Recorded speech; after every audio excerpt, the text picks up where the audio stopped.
Hello friends, welcome to our channel. இன்னைக்கு நம்ம சேனலில் ஃப்ரெஷ்ஷாக மசாலா வறுத்து அரைச்சி செஞ்ச ஒரு சிம்பிளான சிக்கன் மசாலா ரெசிபி தான் எப்படி செய்யறதுன்னு பார்க்க போகிறோம். இதோட டேஸ்ட்டு எல்லா வெரைட்டி ரைஸ்க்கும் எல்லா டிஃபனுக்கும் சூப்பராக மேட்ச் ஆகும். எப்படி செய்யறதுன்னு பார்க்கலாம். இந்த சிக்கன் மசாலா பண்ணுறதுக்கு ஃபஸ்ட்டு ஒரு கடாயில் எண்ணெய் எதுவும் சேர்க்காம 2 டேபிள் ஸ்பூன் அளவுக்கு வர கொத்தமல்லி சேர்த்துக்கோங்க. கூடவே 1/2 டீஸ்பூன் சீரகம், 1 டீஸ்பூன் மிளகு சேர்த்துக்கோங்க. நம்ம வரமிளகாத்தூள் சேர்க்க போறோம், அதனால மிளகு கம்மியாக சேர்த்துக்கிட்டாலே போதும்.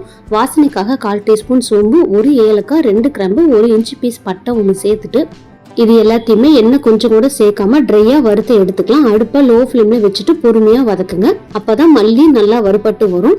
பாருங்க, இந்த அளவுக்கு நல்லா கலர் சேஞ்ச் ஆகி வர வரைக்கும் இதை வறுத்துக்கலாம்.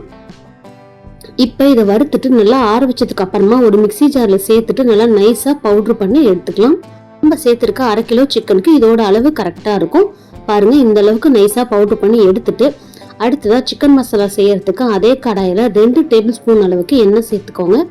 எண்ணெய் நல்லா சூடானதுக்கு அப்புறமா 2 பெரிய வெங்காயத்தை இந்த மாதிரி பொடியா கட் பண்ணி சேர்த்துட்டு கூடவே ஒரு கொத்து கருவேப்பிலை சேர்த்துட்டு இது எல்லாத்தையுமே அடுப்பை மீடியம் ஃப்ளேம்ல வச்சுட்டு நல்லா கோல்டன் கலர்ல வர வரைக்கும் வதக்கிக்கலாம். வெங்காயம் பிரியாணிக்கு வதங்குற மாதிரி ரொம்ப வதங்க தேவையில்லை, ஓரளவு பாதி அளவு வதங்கினாலே போதும். இப்போ இந்த அளவு வதங்கி வந்ததும் 1 டீஸ்பூன் அளவுக்கு இஞ்சி பூண்டு பேஸ்ட் சேர்த்துட்டு அதோட பச்சை வாசனையும் போற வரைக்கும் அடுப்பை லோ ஃப்ளேம்ல வச்சுட்டு நல்லா இதை வதக்கிக்கலாம்.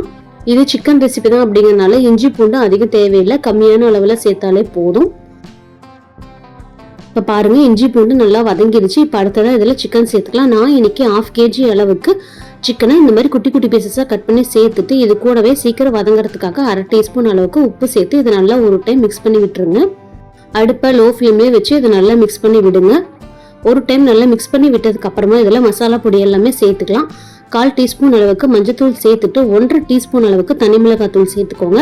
நம்ம மசாலா வறுத்து அரைக்கிறப்ப மிளகாய் எதுவுமே சேர்க்கல, நம்ம தனியா இந்த மாதிரி மிளகாய் தூள் சேர்க்கறதுனால தான் அதுல சேர்க்கல. அதனால உங்க காரத்துக்கு தகுந்த மாதிரி மிளகாய் தூள் சேர்த்துக்கோங்க. நான் இதுல 1/2 டீஸ்பூன் அளவுக்கு சேர்த்திருக்கேன். இது எல்லாத்தையும் நல்லா ஒரு டைம் மிக்ஸ் பண்ணி விட்டுருங்க. அடுப்பை லோ ஃப்ளேம்லேயே வச்சு மிக்ஸ் பண்ணி விடுங்க. நம்ம இதுல கொஞ்சம் கூட தண்ணி சேர்க்க போறது இல்ல. இப்போ இதை மூடி போட்டு ஒரு 5 நிமிஷம் வரைக்கும் நல்லா லோ ஃப்ளேம்லேயே குக் பண்ணுங்க. இந்த அளவுக்கு 5 நிமிஷம் குக் பண்ணதுக்கு அப்புறமா ஒரு டைம் மட்டும் இடையில நல்லா மிக்ஸ் பண்ணி விடுங்க, இல்லைன்னா அடிப்பிடிக்கிறதுக்கு சான்ஸ் இருக்கு. ஒரு டைம் கலந்து விட்டுட்டு மறுபடியும் மூடி போட்டு ஒரு 5 நிமிஷம் நல்லா லோ ஃப்ளேம்லயே இதை நல்லா குக் பண்ணுங்க. இப்ப பாருங்க, சிக்கன்ல இருந்து தண்ணி நிறைய விட்டுருக்கு, எண்ணெயும் நல்லா பிரிஞ்சு வந்துடுச்சு. இந்த அளவுக்கு சிக்கன் தண்ணி விடும், அதனால நம்ம தண்ணியா இதை தண்ணி சேர்க்க தேவையில்லை. இப்போ இதை டோட்டலா 10 நிமிஷம் இந்த மாதிரி நல்லா குக் பண்ணதுக்கு அப்புறமா நல்லா ஒரு டைம் மிக்ஸ் பண்ணி விட்டுட்டு நம்ம வறுத்து அரைச்சிருக்கிற மசாலாவை இது கூட சேர்த்துக்கலாம். இந்த மசாலாவை கடைசியா இறக்கறதுக்கு கொஞ்ச நேரம் முன்னாடி தான் சேர்க்கணும். முன்னாடியே சேர்த்துட்டீங்க அப்படின்னா நம்ம தண்ணி ஊற்றி சிக்கனை வேக வைக்கிற மாதிரி இருக்கும், மசாலா டக்குன்னு அடி பிடிச்சிரும். அதனால நம்ம மிளகாத்தூள்ல வேக வச்சுட்டு கடைசியா இந்த மசாலாவை சேர்த்துட்டு ஒரு டைம் மிக்ஸ் பண்ணிட்டாலே போதும். இப்போ பாருங்க, நம்ம இந்த மசாலா சேர்த்தோடனே நல்லா திக்காகி வந்திருக்கு. இந்த சிக்கன் மசாலா நல்லா எண்ணெய் பிரிஞ்சு வர வரைக்கும் இன்னும் ஒரு 2 நிமிஷம் அடுப்பை லோ ஃப்ளேம்ல வச்சு இந்த அளவு குக் பண்ணிக்கோங்க. இப்போ பார்த்தீங்கன்னா எண்ணெயெல்லாம் நல்லா பிரிஞ்சு வந்துடுச்சு, சிக்கனும் நல்லா வெந்துடுச்சு.